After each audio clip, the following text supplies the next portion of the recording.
गांव का नाम था नंदपुर, जहां हर साल की तरह इस बार भी तेज बारिश आई थी। लेकिन इस बार की बारिश कहर बनकर बरसी थी। बादल जैसे आसमान फाड़ कर बरस रहे थे, बिजली कड़क रही थी और हवाएं ऐसे चल रही थी जैसे कोई बहुत बड़ी बला टूट पड़ी हो। उस गांव के आखिरी कोने पर एक टूटा फूटा सा घर था, मिट्टी की दीवारें और घास फूस की कमजोर छत। वहीं रहते थे किशन, उनकी पत्नी शांति और उनकी एक लौती बेटी रानी। किशन खेतों में मजदूरी करता था, उनकी अपनी जमीन नाम मात्र की थी। पर इस बार तो हालात और भी बिगड़ चुके थे। खेत में खड़ी पूरी फसल को बारिश ने बहा दिया था। 2 दिन से लगातार बारिश हो रही थी। घर के अंदर छत से पानी टपक रहा था। दीवारें भीगकर नरम हो चुकी थीं। रात के 12 बजे का समय था। चारों तरफ घना अंधेरा था। हे ईश्वर, ये बारिश आखिर कब रुकेगी? तुम देखो ना शांति, पूरा घर टपक रहा है। छत से तो ऐसे पानी गिर रहा है जैसे किसी ने बाल्टी उलट दी हो। इधर देखो, हमारी रानी भी पूरी भीग गई है, उसका बिस्तर तक गीला हो गया है। अब मैं इस मासूम को कहाँ लेकर जाऊं? मेरी तो कुछ समझ ही नहीं आ रहा। ईश्वर कभी अपने बच्चों का साथ नहीं छोड़ता।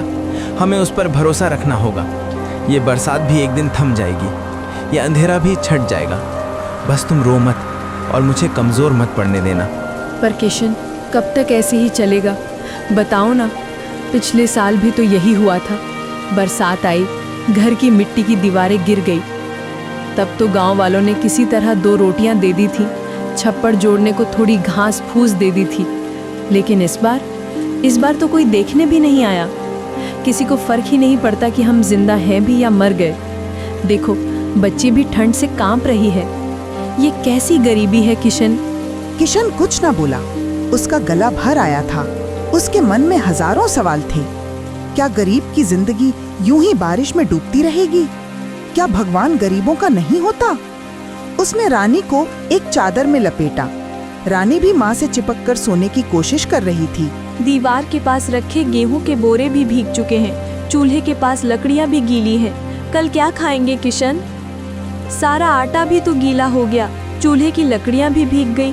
अब तो रोटी बनाने का कोई सहारा नहीं बचा। बच्ची को क्या खिलाऊंगी मैं? वो तो रात से भूखी है। अगर बारिश यूं ही बरसती रही तो हमारा बचा खुचा अनाज भी सड़ जाएगा। कुछ तो सोचूंगा शांति, तुम चिंता मत करो। ईश्वर ने चाहा तो कोई ना कोई रास्ता जरूर निकलेगा। मैं हार मानने वालों में से नहीं हूँ। जब तक ये सांसें चल रही हैं तब तक तुम्हें और हमारी बच्ची को भूखा नहीं सोने दूंगा। चाहे जो भी करना पड़े, किसी के घर मजदूरी मांगनी पड़े, जंगल से लकड़ियां तोड़कर बेचनी पड़े, कुछ भी करूंगा, पर किसी के सामने हाथ नहीं फैलाने दूंगा। उसके आंखों से आंसू गिर पड़े। उसके आंसू बारिश के पानी में मिल गए। उस रात गरीब की किस्मत भी उसी छत की तरह टपक रही थी।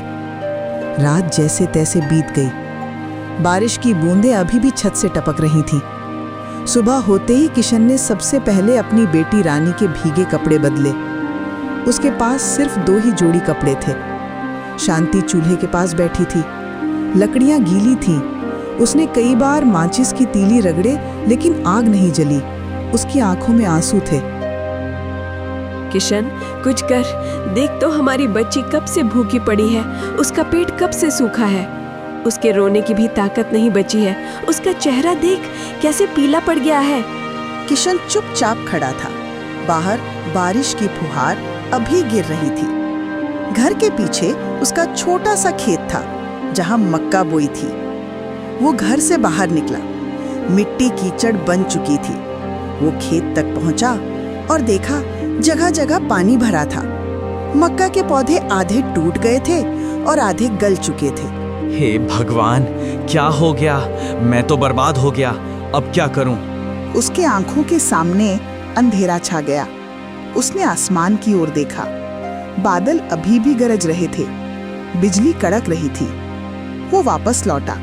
रानी उसकी गोद में थी और माँ भूख लगी कहती बार बार रो रही थी। ये पानी में घुला आटा ही सही रानी के लिए अमृत बन जाएगा। कम से कम उसका पेट तो भर जाएगा। मुझे कुछ नहीं चाहिए, तू और हमारी बच्ची इसे पी लेना। ईश्वर से दुआ है कल का सूरज कुछ नया लेकर आए। कहीं किसी के यहाँ चाय बन रही होगी, पर उसके घर में न धुआं था, न चूल्हा जल रहा था, न कोई उम्मीद बची थी। वो सोचने लगा, शहर चला जाऊं या किसी से उधार मांग लूं, लेकिन खेत ही तो उसकी पहचान था। उसी समय तेज हवा चली, उसके घर की छत का कोना टूट कर नीचे गिर गया। भीगा हुआ घास फूस अंदर आ गिरा। रानी डरकर माँ से चिपक गई। शांति की चीख निकल गई। किशन भाग कर आया। टूटी छत को देख उसकी आंखें लाल हो गई, पर वो चुप था, बेबस, लाचार, पर अंदर से वो खुद रो रहा था। उसकी आंखों में आंसू थे, पर वो बाहर नहीं बह रहे थे। रात फिर से काली हो चुकी थी। बारिश धीमी हो गई थी, लेकिन बूंदें अभी पड़ रही थीं।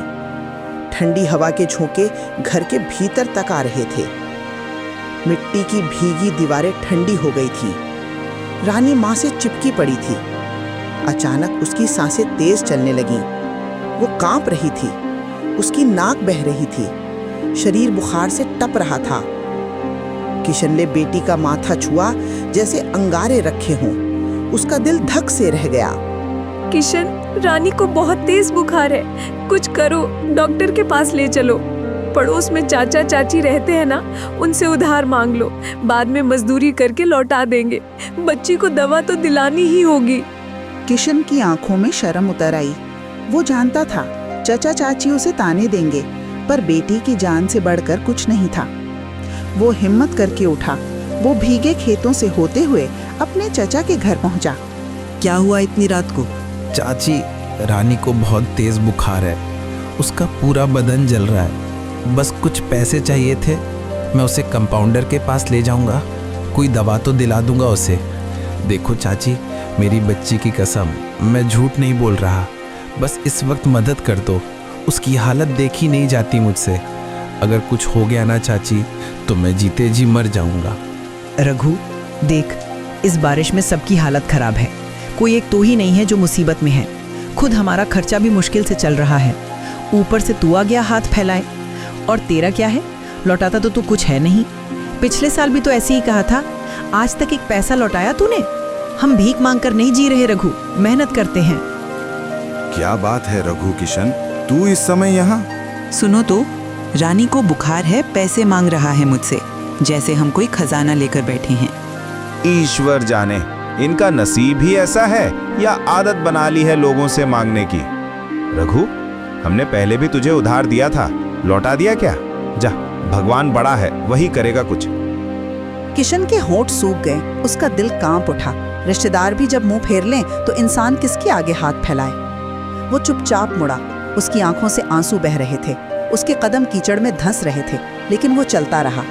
घर में रानी बेसुध सी थी। उसकी छोटी छोटी सांसें जैसे उसकी आत्मा को चीर रही थी। शांति की आंखों से आंसू बह निकले। हे ईश्वर, हमारी बेटी को बचा ले।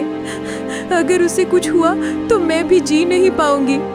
किशन चुपचाप बैठा अपनी बेटी को देख रहा था। उसके मन में बवंडर उठ रहा था। अगर पैसे नहीं हुए तो ये मर जाएगी, मैं क्या करूं? धीरे धीरे उसके मन में एक खौफनाक विचार आया, चोरी। अब मेरे पास कोई और रास्ता नहीं बचा। किसी ने मदद नहीं की। अगर अपनी बेटी तो बचाने के लिए मुझे चोरी का पाप भी उठाना पड़े तो करूंगा। ईश्वर, मैं चोरी नहीं करना चाहता, लेकिन अगर तेरी दी हुई इस दुनिया में मेरी बेटी की जिंदगी बचाने के लिए मुझे चोरी का पाप भी उठाना पड़े तो मैं पीछे नहीं हटूंगा। रात के अंधेरे में उसने तय कर लिया, बस अपनी बेटी को बचाना है। उसका बुखार बढ़ता जा रहा है। गांव की गलियां सुनसान थीं। चांद बादलों में छुपा था। वो दबे पांव महेश साहूकार के घर पहुंचा। हाथ बढ़ाकर उसने कुंडी पकड़ी। उसका दिल तेज धड़क रहा था। उसके माथे पर पसीना था। रघु, किशन क्या कर रहा है तू? चोरी? उसका हाथ रुक गया, लेकिन आवाज साफ आई थी। तभी अंदर से रानी की तस्वीर उसकी आंखों में कौंध गई। अगर मैं चोरी करूंगा तो उसे क्या सिखाऊंगा? वो बड़ी होकर क्या सीखेगी? गरीबी ने तोड़ दिया तो क्या मैं पापी बन जाऊंगा? नहीं, ये पाप मैं नहीं कर सकता। भगवान चाहे मारे, पर मैं बेटी को पाप की कमाई करने वाला नहीं दूंगा। मैं हारूंगा नहीं। उसकी अंतरात्मा उसे झकझोर रही थी। तू गरीब है पर ईमानदार है, इस ईमान को मत बेच। उसके दिल में ईमान की आग जल रही थी। वो वापस मुड़ा और कीचड़ से होते हुए अपने घर की ओर चल पड़ा। वो गोदाम के पीछे पहुंचा, तभी उसकी नजर महेश साहूकार पर पड़ गई। कौन है रे? कौन है वहाँ? जवाब दो। अरे ये तो रघु किशन है। और रघु, तू यहाँ क्या कर रहा है रात के अंधेरे में? रघु की आंखों से आंसू बहने की। मालिक माफ कर दीजिए, मालिक मैं यहाँ चोरी करने की बुरी नीयत से आया था। मालिक मैं चोरी नहीं करना चाहता था। मेरी बेटी को बुखार है, 2 दिन से भूखी है। घर में दवा के लिए पैसे नहीं। बहुत सोचा, किसी ने मदद नहीं की। सोचा कुछ चावल ही ले लूं, पर मेरी अंतरात्मा ने रोक लिया। मालिक मैं वापस जा रहा था, माफ कर दो मालिक। साहूकार की आंखों में एक चमक आई। उसने ध्यान से देखा, रघु किशन के कपड़े भीगे थे, गीली मिट्टी से सने हुए। आंखों में शर्म और आंसू थे। हाँ मालिक, चोरी पाप है। बेटी भूख से मर भी जाए पर पाप का निवाला नहीं दूंगा। साहूकार का दिल कांप गया। वो वही अमीर आदमी था जो दिन में गरीबों को ताना देता था, लेकिन आज उसने गरीबी की असली तस्वीर देखी थी। भूख, बेबसी, बीमारी और फिर भी ईमान। रो मत रघु, चल अंदर चल। रघु डरते डरते अंदर गया। साहूकार उसे गोदाम के अंदर ले गया। वहां बोरों में गेहूं, चावल, दाल, आलू, चीनी सब रखा था। साहूकार ने एक बोरी से चावल निकाला, दूसरे से दाल, फिर कुछ आलू और थोड़ा आटा भी। रघु की आंखों से आंसू झरने लगे। मालिक भगवान आपको खुश रखे। साहूकार ने उसके आंसू नहीं, पर उसके दिल पर पड़े बोझ को थोड़ा हल्का कर दिया। उस रात रघु को समझ आया, दुनिया में बुरे लोग कम हैं, बस अमीरों को गरीब की भूख दिखती नहीं। क्या हुआ किशन, ये सब कहाँ से आया? ईश्वर ने भेजा है शांति। हाँ, ईश्वर ने ही भेजा है। जब इंसान साथ छोड़ देते हैं ना, तब वही कोई ना कोई रास्ता निकालता है। बस शांति, इसी ईश्वर पर भरोसा बनाए रखना। वही है जो दुख के अंधेरे में भी एक दिया जला देता है। सुबह की पहली किरण गांव की झोंपड़ियों पर पड़ रही थी। रानी अभी सोई थी, उसका बुखार थोड़ा उतर गया था। आज रोटी बनेगी शांति, ईश्वर बड़ा है। सच किशन, तुम सचमुच भगवान हो हमारे लिए। किशन जल्दी से नहाया और साहूकार के घर की ओर चल पड़ा। साहूकार बरामदे में बैठा था। अरे किशन, अरे कैसे हो यार? पिछले साल का रामदीन शहर चला गया था, तुम मेरा खेत क्यों नहीं संभाल लेता? महीने के 2000 दूंगा, ठीक है? और हर महीने घर का राशन भी दूंगा। बताओ, अब खुश हो ना? मालिक, आपका ये एहसान मैं जिंदगी भर नहीं भूलूंगा। आपने आज मेरी बच्ची की जान बचा ली, लेकिन आप फरिश्ता बनकर आए। मैं कसम खाता हूँ मालिक, जब तक ये जान है आपकी हर बात मानूंगा, पूरी मेहनत और ईमानदारी से करूंगा। एहसान वहसान छोड़, मेहनत कर बस। रघु किशन उसी वक्त खेत की ओर निकल गया। खेत गीला था, लेकिन उसके पैरों में अब थकान नहीं थी। अब रानी को भूखा नहीं सोना पड़ेगा। उसकी दवा भी होगी, स्कूल भी जाएगी। और शायद एक दिन वो मुझसे कहेगी, पापा मुझे आप पर गर्व है। रघु की आंखों से आंसू बह निकले। उसने मन ही मन भगवान से कहा, हे ईश्वर, मुझे अब कोई अमीरी नहीं चाहिए, बस ये मुस्कान बनाए रखना।